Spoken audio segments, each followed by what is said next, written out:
코로나가 끝난 지가 한 4년 남짓 된 것 같습니다. 지금 우리는 코로나를 별로 의식을 하지 않고 생활합니다. 하지만 코로나의 여파가 세상 곳곳에 남아 있습니다. 그럴 수밖에 없는 것이 전 세계적으로 코로나로 인해서 공식적으로 600만, 비공식적으로는 1000만 명 이상이 죽었습니다. 제1차 세계대전 때 전사한 장병 숫자가 1000만 가까이 되는데 그걸 넘어설 정도의 피해를 입었으니까 그 영향이 오래가지 않을 수가 없죠. 사회의 모든 영역에 그 여파가 배어 있고 신앙적인 영역도 예외가 아닙니다. 미국의 어느 조사에 의하면 그 Z세대 18세에서 25세 그 백인 여성의 무종교, 종교가 없다는 응답이 51%, 반이 넘었다는 말입니다. 그리고 백인 남성이 42%니까 남자보다 여성이 무종교 응답이 많았다는 겁니다. 그리고 흑인들도 여성이 남성보다 조금 더 높았다고 합니다. 그러니까 남성이 더 종교적이라는, 여성이 더 종교적이라는 이 관념이 깨져버린 겁니다. 교육 수준과 관계에서도 교육 수준이 낮은 사람이 더 종교적이라고 했는데 그것도 뒤집어집니다. 그래서 이게 대체로 좀 그렇긴 한데 연령이 내려갈수록, 그래서 Z세대 18에서 25세까지 내려가면 여성이 남성보다 비종교, 무종교인 비율이 더 높아지더라. 우리가 상상할 수 없는 그러한 결과가 나왔습니다. 우리의 상식과, 지금까지 알아온 상식과 정반대입니다. 이것은 교회의 미래와도 직결이 됩니다. 우리나라 교회들을 보면 여성이 남성보다 압도적으로 많습니다. 20%, 거의 보통 교회들마다 거의 한 3분의 1, 2 정도가 여성이었는데 이게 역전될 날이 머지 않았다는 겁니다. 여성들, 젊은 층의 무신론자가 많아졌기 때문입니다. 이게 단순히 미국만의 문제는 아닙니다. 우리나라의 변화도 심각합니다. 10년여 전인데 대충의 통계를 보면 우리 교인들 가운데, 교회를 다니는 분들 가운데 4분의 1이 교회는 다니지만 믿음은 없다. 그 다음 4분의 1이 예수는 믿지만 본격적으로 신앙생활을 하지 않는다. 그리고 다행스럽게도 나머지 절반은 열심히 믿고 헌신하며 예수 따라가기 위하여 애쓰는 건강한 그리스도인이다. 이렇게 통계가 나왔습니다. 그런데 그 통계가 지금도 똑같은지는 모릅니다. 왜냐하면 코로나를 거치면서 많은 사람들이 이렇게 고백을 합니다. 개인적으로 신앙의 타격을 많이 받았다. 내가 믿음이 있는지 없는지 모르겠다. 이런 사람이 굉장히 많아졌기 때문입니다. 교회도 타격을 많이 입었습니다. 거의 20% 가까운 교인들이 예배 출석을 포기했습니다. 수천 개의 교회가 문을 닫았습니다. 우리 교단도 해마다 2%씩 약 6, 7천 명 정도의 교인이 감소하고 있습니다. 2007년도에 50만 명을 정점으로 하고 그 이후로 지금까지 계속 해마다 감소를 해서 작년 기준 대략 한 38만 명 정도가 되어 있습니다. 이런 흐름이 쉽게 역전될 것 같지도 않습니다. 만나는 사람들마다 이런 현실을 안타까워합니다. 그러나 한숨만 쉬는 것은 해답이 아닙니다. 이럴 때 신앙의 기본부터 닦아야 합니다. 다시 시작해야 합니다. 다시 기초부터 닦는다는 각오를 가져야 합니다. 그럼 기초가 무엇이냐? 여러 가지 답이 가능합니다. 믿음, 구원, 회개, 중생, 확신, 성령 충만, 사랑 등등. 이 모든 것들이 사실은 신앙의 기초입니다. 그런데 여기서 우리는 일단 예수님의 첫 번째 메시지에 주목합니다. 예수님의 첫 번째 메시지, 회개하라 천국이 가까웠나니라 였습니다. 예수님은 이 말씀을 선포하시면서 그의 공생애를 시작하십니다. 여기에는 대단히 중요한 두 단어가 있습니다. 회개와 천국입니다. 회개는 우리 신앙의 출발점입니다. 천국은 회개한 자에게 주어지는 축복입니다. 회개로 우리 신앙생활이 시작이 되고 천국을 통하여 신앙생활이 완성이 됩니다. 회개 없이는 천국을 얻을 수 없습니다. 따라서 회개 없이 신앙생활 자체가 시작될 수가 없습니다. 그리고 천국이 만약에 없다 하면 회개의 의미가 없습니다. 회개를 빼도 안 되고 천국을 빼도 안 됩니다. 둘 중에 어느 거라도 빼면 기독교 신앙 자체를 논할 수가 없어집니다. 예수님에 의하면, 신약 성경에 의하면 회개 없는 신앙은 불가능합니다. 천국 없는 신앙도 불가능합니다. 오늘은 천국에 초점을 맞추면서 한번 말씀을 생각을 하려고 합니다. 예수님은 계속해서 천국 복음을 선포하셨습니다. 천국에 들어가는 방법도 가르쳐 주셨고 천국의 특징이 어떠한 것인지에 대하여도 알려주셨습니다. 천국은 그만큼 예수님이 활동하실 때에 중심 주제였습니다. 예수님이 중심 주제라고 생각을 하는데 그걸 중심으로 생각하지 않는 사람들이 많습니다. 예수님 믿지만 천국은 신경 쓰지 않는다는 사람도 많습니다. 어떤 이는 천국 가려고 예수 믿는 것은 수준이 낮다고 말합니다. 어떤 이는 천국이라는 보상을 바라면서 예수 믿으면 안 된다는 말도 합니다. 꼭 천국 가려고 예수 믿는 것은 아니다. 마음의 평안만 얻으면 충분하다. 천국은 가면 좋고 안 가도 그만이다. 선하게만 살 수 있다면 그것으로 내 신앙의 가치는 충분하다. 이런 말들을 합니다. 얼핏 들으면 참 멋있게 들립니다. 훌륭한 신앙 자세처럼 보이고 수준 높은 믿음처럼 보이기도 합니다. 그러나 천국을 제대로 안다면 그런 말을 할 수는 없죠. 천국을 제대로 몰라서 그런 말을 합니다. 천국을 때로는 잘 믿지 못해서 그런 말을 하기도 합니다. 자기의 불신앙을 감추는 표현일 수도 있습니다. 천국에 대해서 말하면 조롱을 들을까 싶어 신경이 쓰여서 그럴 수도 있습니다. 그러나 그것은 천국을 중심 사역으로 삼았던 예수님과는 다른 생각입니다. 그것은 불신앙적인 태도입니다. 예수님이 중요하게 생각하신 것을 중요하지 않게 말하고 있기 때문입니다. 우리의 생각은 성경 중심이라 해야 하고 성경의 중심 인물은 예수님이십니다. 주인공은 예수님이시기 때문에 예수님 중심이라야 맞습니다. 성경은 분명히 천국이 실제한다고 가르칩니다. 성경에 의하면 그리고 예수님의 가르치심에 의하면 천국은 모든 성도의 영원한 집이고 영원한 본향이고 영원한 나라입니다. 성경에 의하면 천국 없는 구원은 없습니다. 천국 없는 영생도 없습니다. 천국 없는 복음은 복음이 아닙니다. 천국 없는 기독교는 기독교가 아닙니다. 성경의 마지막 책인 요한계시록은 아름다운 천국을 묘사하면서 마무리를 짓습니다. 그리하여 성경의 결론은 천국이라는 사실을 보여줍니다. 천국은 성경의 결론일 뿐 아니라 인생의 결론이고 역사의 결론입니다. 그러므로 천국 소망이 없는 사람은 정상적인 그리스도인이 아닙니다. 믿음이 깊을수록 천국에 대한 소망도 더 깊어집니다. 나이가 들어갈수록 천국 소망이 더 분명해야 마땅합니다. 성경에 의하면 천국은 죄와 죽음이 없습니다. 고통과 아픔이 없고 슬픔과 이별과 눈물이 없는 곳입니다. 천국은 성령 안에서 의와 평강과 희락입니다. 천국에는 하나님의 보좌가 있고 보좌로부터 생명수 강이 흐릅니다. 천국에는 천군 천사와 모든 피조물과 그리고 성도들의 찬양이 영광스럽게 울려 퍼집니다. 천국에는 세상과는 다른 질서가 존재합니다. 예를 들어 우리는 천국에서는 천사와 같아지고 시집이나 장가를 가지 않습니다.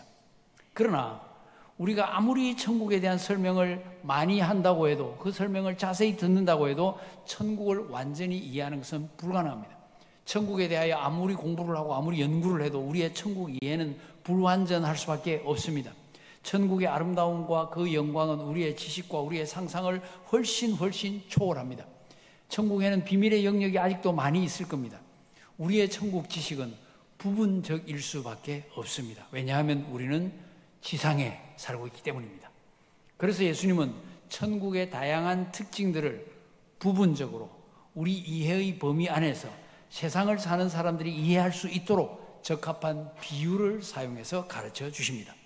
그 천국 비유가 가장 집중적으로 기록된 곳이 마태복음 13장입니다. 그래서 우리는 마태복음 13장을 천국 비유장이라고 부릅니다. 여기에는 7가지 천국 비유가 나옵니다. 본문은 그 중에 5번째와 6번째 비유를 말하고 있습니다. 여기 나오는 보화와 진주는 둘 다 천국을 상징합니다. 그리스도인은 이 보화 혹은 진주를 발견한 사람입니다. 천국을 발견한 사람입니다. 그리고 그것을 발견했기 때문에 인생이 바뀐 사람, 그가 곧 그리스도인입니다. 본문의 첫째 비유는 어떤 사람이 밭에 감추어진 보화를 발견한 이야기입니다. 옛날에는 금이나 은이나 보석 같은 값진 보물을 땅속에 숨기는 경우들이 많았다고 합니다. 전쟁을 피해서, 약탈을 피해서, 강도를 피해서 혹은 통치자가 바뀔 때 재산을 보호하기 위해서 부자들은 그 보화를 땅속에 묻어놓았다고 합니다. 묻을 때 보통 재산을 3부분으로 나누어서 3분의 1을 가지고는 장사를 하고 3분의 1은 간편한 보석으로 바꾸어서 피난 갈 때, 도망갈 때 사용하고 나머지 3분의 1은 안전한 곳에 묻어 놓았다고 합니다.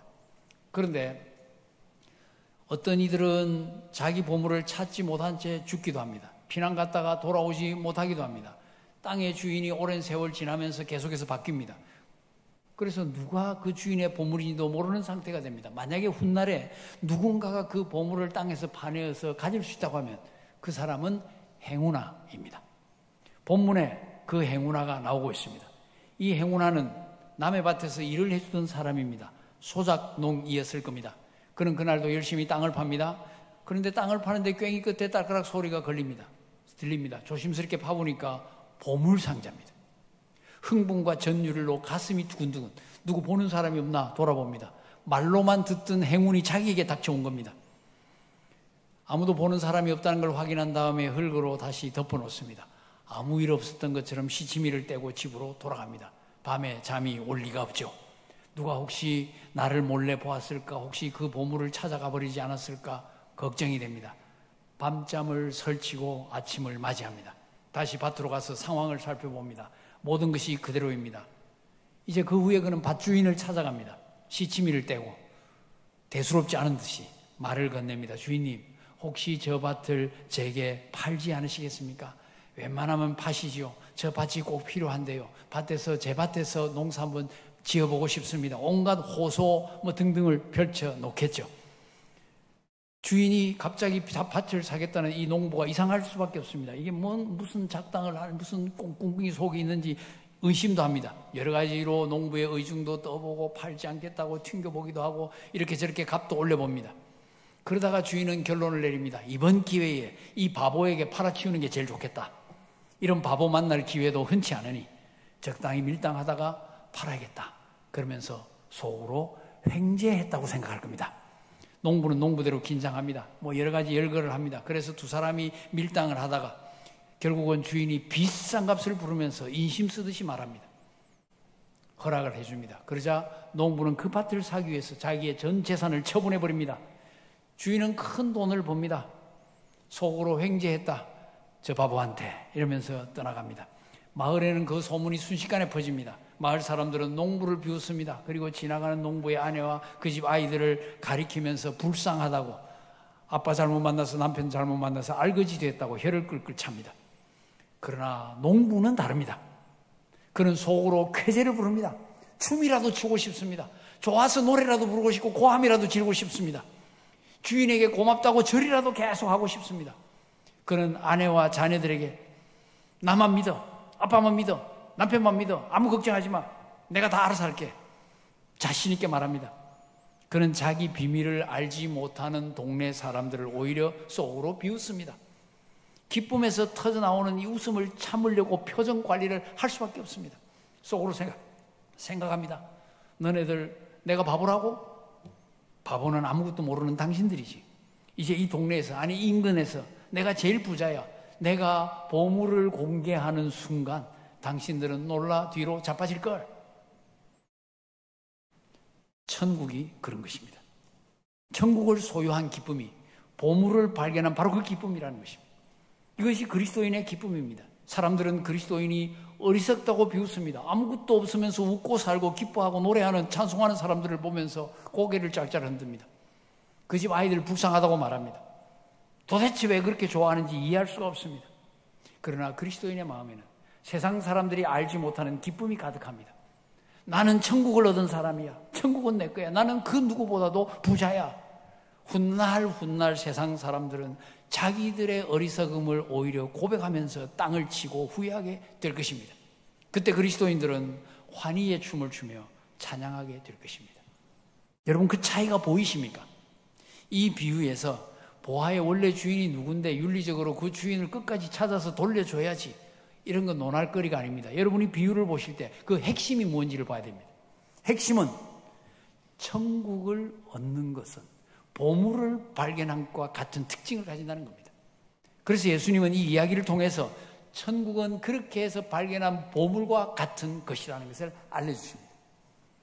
그리고 그 보물은 너무도 고귀해서 농부가 자기의 재산을 다 팔아도 될 정도입니다. 그 보물을 얻는 순간 말로 표현할 수 없는 환희가 농부의 마음을 가득 채우듯이 천국을 얻으면 그 환희가 충만해진다는 뜻입니다. 그런 최고의 보물이 천국입니다. 최고의 보물을 발견한 기쁨, 최고의 보물을 자기 걸로 가지게 된 기쁨, 그것이 그리스도인이 누리는 기쁨입니다. 예수를 믿는 사람은 당연히 그 기쁨을 이해해야 합니다. 그래서 천국 소망을 가지고 살 수 있어야 마땅합니다. 본문의 두 번째 비유는 진주 장사가 극히 값진 진주 하나를 발견하고 자기의 소유를 다 팔아 그 진주를 샀다는 이야기입니다. 이 진주는 진주 장사가 평생 자기의 모든 의지를 불태우며 찾던 최고급 진주입니다. 이 진주는 여러 개 중에 하나가 아니라 오직 하나인 그 진주입니다. 값으로 따질 수 없는 희귀한 진주입니다. 진주 장사, 진주 전문가만이 알아볼 수 있는 진주입니다. 진주 장사는 구도자처럼 이 진주를 찾아 돌아다녔던 겁니다. 보화와 진주 이야기에서 가장 중요한 단어 두 곳 모두에서 발견되는데요. 그게 발견하다입니다. 그리고 자기의 소유를 다 팔아서 보화를 샀다, 진주를 샀다. 공통점입니다. 여기 발견하다는 말은 아르키메데스가 부력의 원리를 발견하고 나서 외쳤던 I found it. 나는 발견했다. 내가 찾았다는 그 단어입니다. 그게 헬라어로 유레카입니다. 이야기는 이렇습니다. 그 어느 날 시실리의 히에론 왕이 장인에게 부탁을 해서 명령을 해서 순금으로 왕관을 만들게 합니다. 만들어진 왕관을 보고 왕의 마음에 의심이 생깁니다. 이게 순금일까 아니면 딴 거 섞었을까? 그래서 왕은 아르키메데스라는 그 유명한 학자를 불러서 이게 순금으로 만들어진 관인지 아닌지 진위 여부를 판단하게 합니다. 단 금관은 이미 예쁘게 만들어졌으니까 손은 대지 마라. 손상시키면 안 된다고 말합니다. 그거 진짜 하면 작품을 망치니까요. 아르키메데스가 고민을 거듭하다가 목욕탕에서 그 해답을 발견합니다. 그럼 목욕탕에 자기 몸이 쑥 들어가니까 들어간 만큼 물이 넘쳐나는 것을 봅니다. 그러면서 부력의 원리를 깨달았다고 합니다. 그때 그가 너무 기쁜 나머지 찾았다 하는 유레카 외치면서 빨가벗은 채로 거리로 뛰쳐나갔다고 합니다. 그는 물론 왕관이 순금인지 아닌지도 발견했습니다. 물론 어디까지가 역사적인 사실인지 모릅니다. 너무 기쁘다를 강조하기 위해서 빨가벗고 뛰어나갔다가 붙었는지 그건 저 확인할 길이 없습니다. 그만큼 유레카 하는 것이 멋진 단어라는 것을 말씀드리는 겁니다. 그런데 이 두 비유에서 발견했다는 것은 똑같은데 발견한 과정이 서로 다릅니다.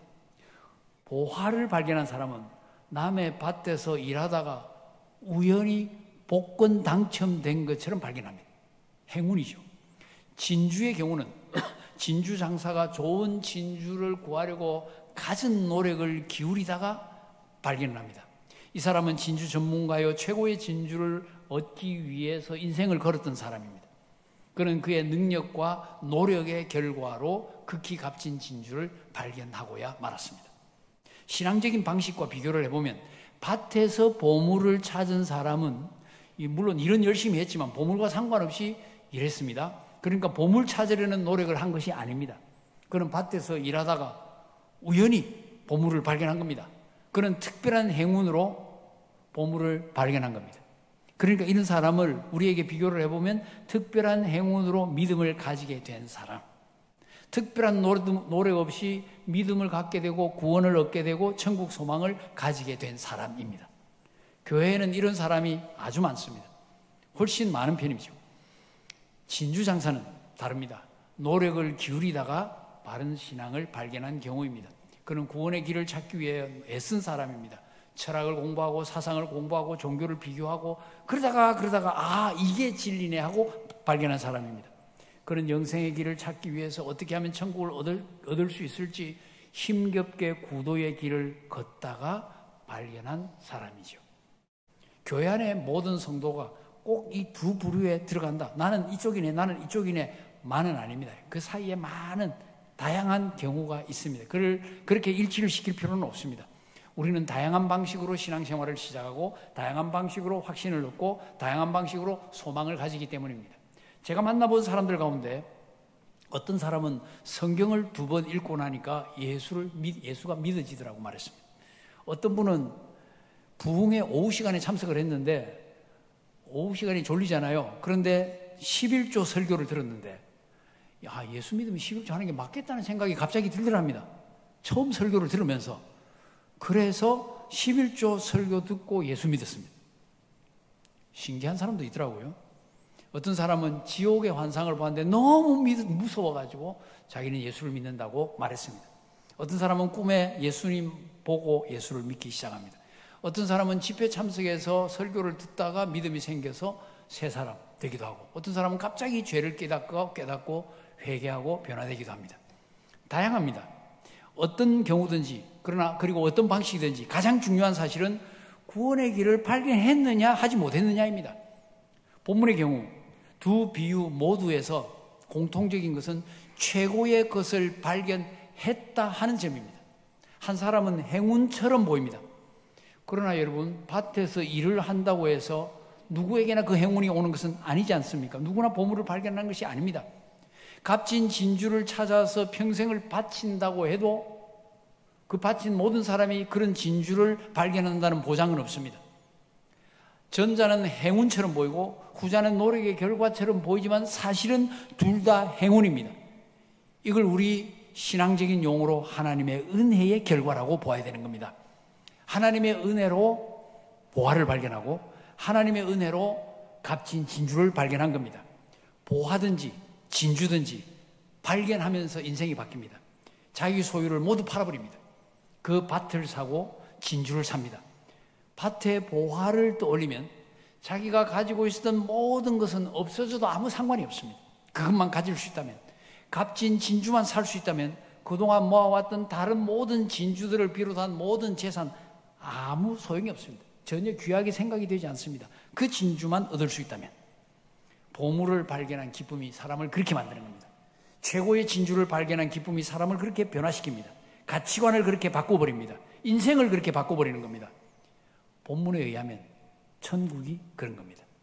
천국을 발견하면 그 기쁨으로 인하여 가치관이 변합니다.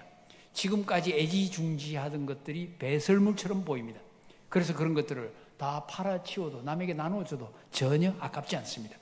보물을 얻을 수만 있다면, 진주만 가질 수 있다면 다른 것은 다 없어져도 상관이 없습니다. 유레카의 기쁨이 그런 겁니다. 천국을 발견한 기쁨이 그런 겁니다.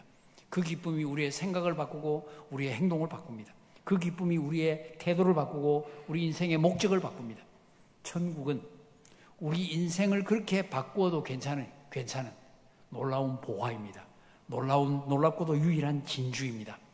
천국 앞에 서면 모든 다른 것은 빛을 잃어버립니다. 그러므로 여러분, 천국은 가도 그만 안 가도 그만인 곳이 아닙니다. 천국은 인간의 영원한 운명과 관계된 사활적인 주제입니다. 우리가 신앙생활하면서 많은 업적을 이루지 못한다고 할지라도 이 부분만 해결해 놓고 살아야 합니다. 베드로는 이렇게 말합니다. 누가복음 18장 28절. 보옵소서, 우리가 우리의 것을 다 버리고 주를 따랐나이다. 사도 바울도 같은 고백을 합니다. 빌립보서 3장 7절과 8절입니다. 그러나 무엇이든지 내게 유익하던 것을 내가 그리스도를 위하여 다 해로 여길 뿐더러 또 모든 것을 해로 여기면 내 주 그리스도 예수를 아는 지식이 가장 고상하기 때문이라. 내가 그를 위하여 모든 것을 잃어버리고 배설물로 여김은 그리스도를 얻고, 그리스도를 아는 지식이 가장 고상하기 때문에, 그리스도를 얻는 것이 최고이기 때문에 다른 모든 것은 배설물이다, 이렇게 말하고 있습니다. 그것이 그들이 가지고 있었던 베드로의 가치관, 바울의 가치관입니다. 그들은 베드로도 바울도 최고의 보물을 발견했습니다. 그걸 발견하고 그걸 소유하니까 다른 것은 배설물로 보인다는 뜻입니다. 우리도 예수를 발견하고 그가 누구인지 알고 그를 통해 구원을 받고 그를 통하여 천국을 소유하게 되면 베드로처럼 바울처럼 고백할 수 있게 됩니다. 안타깝게도, 정말 안타깝게도 보물을 눈앞에 두고도 포기하는 사람이 있습니다. 아니, 상당히 많습니다. 보물은 좋은데 보물의 소중함이 진짜 얼마나 소중한지를 모르는 사람, 알려고 하지 않는 사람들도 제법 많습니다. 그래서 자기의 소유를 팔지 못합니다. 극히 값진 진주 손에 넣고 싶어 하지만 자기의 소유는 아까워합니다. 그걸 버릴 정도까지는 되지 못합니다. 그래서 천국 문 앞에서 포기하는 이들이 있습니다. 마태복음 19장에는 한 젊은이가 나옵니다. 이 젊은이는 어릴 때부터 율법을 잘 알았고 율법대로 살아왔습니다. 그러면서 그는 영생에 대한 갈망도 있습니다. 그리고 예수님에 대한 소문을 듣고 예수님을 찾아옵니다. 그런 예수님을 통해서 영생에 대한 길을 얻기를 원했습니다. 천국에 대한 길을 얻기를 원했습니다. 예수님은 대답을 해주십니다. 이 젊은이는 말하자면 최고의 진주를 찾는 진주 장사 같습니다. 근데 예수님의 대답이 네가 가진 것 다 팔아서 가난한 사람 나누어 주고 나를 따르라고 말합니다. 천국의 가치를 발견한 사람이라고 하면 괜찮습니다. 그 사람들은 다 자기 걸 버리고 진주 혹은 보화를 찾았으니까요. 그런데 다 나누어 주라고 하니까 우리는 생각합니다. 얼핏 보면 예수님의 말씀이 너무 심한 것 같다. 초면에 이렇게까지 할 필요 있나 이런 생각이 듭니다. 그러나 예수님은 물질에 대한 이 젊은이의 미련과 욕심을 간파하셨습니다. 그것이 걸림돌이 된다는 것을 아셨습니다. 그래서 예수님은 그를 사랑하셔서 그런 말씀을 하셨다고 되어 있습니다. 그러나 그는 예수님의 명령을 받아들이지 못합니다. 슬퍼하면서 예수님을 떠나고 말았습니다. 그는 보물상자를 눈앞에 두고 최고의 진주를 눈앞에 두고 뒤로 돌아서 버립니다. 그의 결정은 어리석고도 안타깝습니다. 훗날 그 젊은이가 예수께 돌아왔는지 안 돌아왔는지 그건 모릅니다. 그러나 이 장면만 놓고 본다고 하면 그는 인생에서 가장 큰 실패를 한 사람이 되고 말았습니다. 그 젊은이는 유레카를 외치지 못했습니다. 유레카의 기쁨을 누리지 못했습니다. 그 예수님의 말씀을 받아들였다고 하면 유레카의 기쁨을 누리면서 집으로 돌아갔을 겁니다. 그는 유레카 직전에서 멈춰서 버렸습니다. 보여주는데도 눈을 감아버렸습니다. 그러나 본문의 주인공들은 다릅니다. 그들은 유레카의 기쁨을 누립니다. 그들은 보물에만, 진주에만 집중합니다. 그것이 최고이기 때문에 이 최고의 것을 위해서 다른 두 번째 최고의 것들, 그 이하를 다 포기해버렸습니다. 그것이 천국을 발견한 그리스도인의 자세입니다. 그 자세로 사는 인생이 유레카 인생이고 천국 인생입니다. 그 인생길을 사는 것이 물론 만만치는 않습니다. 세상 사람들의 눈으로 볼 때는 뷰슬 인생이기 때문입니다. 어리석어 보이는 인생이기 때문입니다. 그래서 그 가는 길을 막는 사람, 반대하는 사람, 또 비웃고 조롱하는 사람 다양합니다. 그래도 흔들 필요가 없습니다. 유레카 인생의 길이 좁은 길이고 협착한 길이고 많은 사람들이 찾지 않지만 유레카를 외치면서 천국 백성으로 살아가는 것, 그 이상의 성공적인 인생이 없습니다. 그 이상의 행복한 인생도 없습니다. 우리는 그러므로 스스로에게 질문해 보아야 합니다. 첫째, 나는 보물을 발견했는가? 나는 진주를 발견했는가? 나는 천국을 발견했는가? 발견했기에 유레카를 외칠 수 있는가? 둘째, 나는 그 보물을 위해서 나의 모든 소유를 팔아치울 수 있는가? 그 값진 진주에 비하면 다른 모든 것은 배설물에 불과한가? 천국에 비하면 아무것도 아깝지 않은가? 이런 가치관이 분명한가에 대하여 질문해 봐야 합니다. 세 번째, 그래서 나는 모든 것을 포기하고서라도 이 유레카의 길을 가겠는가? 내 인생이 끝날 때까지 유레카 인생으로, 천국 인생으로 살겠는가? 그 질문에 대하여 그렇게 하겠다는 대답이 여러분의 심령 깊은 곳으로 정확하게 나올 수 있게 되기를 예수 이름으로 축원합니다. 1867년 남아프리카의 어느 한 농장에서 15살 된 제이콥이라는 소년이 돌 하나를 발견합니다. 반짝반짝 빛나는 그 돌이 나중에 보니까 21.25 혹은 24캐럿에 해당하는 다이아몬드였습니다. 그 돌의 별명이 유레카 다이아몬드가 됩니다. 다이아몬드를 발견한 그 농장과 그 근처의 땅값이 치솟습니다. 그리고 나중에 밝혀진 것은 그 땅이 다이아몬드가 가장 많이 매장된 곳 중에 하나가 됩니다. 그곳이 유레카의 땅이 된 겁니다. 곧 이어서 다이아몬드 러시, 옛날에 골드 러시 하듯이 다이아몬드 러시가 일어났고 남아공에서 광물 혁명이 일어났다고 합니다. 본문의 보물은 그야말로 유레카 다이아몬드입니다. 우리도 성경을 펼쳐들고 이 다이아몬드를, 이 보석을 찾으면 됩니다. 말씀을 듣고 읽고 묵상하고 기도하고 실천하면서 유레카를 외칠 수 있기를 바랍니다. 광물 혁명이 일어나는 우리 심령에 일어나기를 바랍니다. 우리도 유레카의 체험을 하고 그 간증을 하면서 살 수 있기를 바랍니다. 그 옛날 남아공의 다이아몬드 러시가 일어난 것처럼 우리 때문에 천국을 향하여 유레카 러시의 시대가 만들어질 수 있다고 하면 이 얼마나 신나는 일이겠습니까? 우리가 이 얼마나 멋지게 쓰임을 받는 거겠습니까? 우리가 유레카의 기쁨을 외치면서 살게 된다면 다른 사람들도 우리를 뒤따라 유레카를 외치고 싶어 하면서 주 앞에 나오게 되지 않겠습니까? 사랑하는 성도 여러분, 천국은 우리 신앙의 기초면서 신앙의 종착지입니다. 최고의 유레카는 천국을 발견한 사람, 거기에 대한 확신이 있는 사람들이 외칠 수 있습니다. 천국을 발견한 기쁨의 유레카를 외치고 다른 모든 것들이 유한하다는 것을 기억하면서 배설물처럼도 여길 수 있는 사람, 천국을 소유한 기쁨을 가지고 살아갈 수 있는 사람, 그 사람이 진짜 행복한 사람입니다. 그 인생이 성공적인 인생입니다. 여러분이 그런 인생 사시기를 바랍니다. 이를 위해서 우리는 이 회개와 천국이라는 기초부터 철저히 추스러 가시기를 바랍니다. 아무쪼록 유레카 인생, 천국 인생을 멋지게 살아가는 광주원 성교회 복된 성도들 꼭 되시기를 예수 그리스도의 이름으로 축복합니다.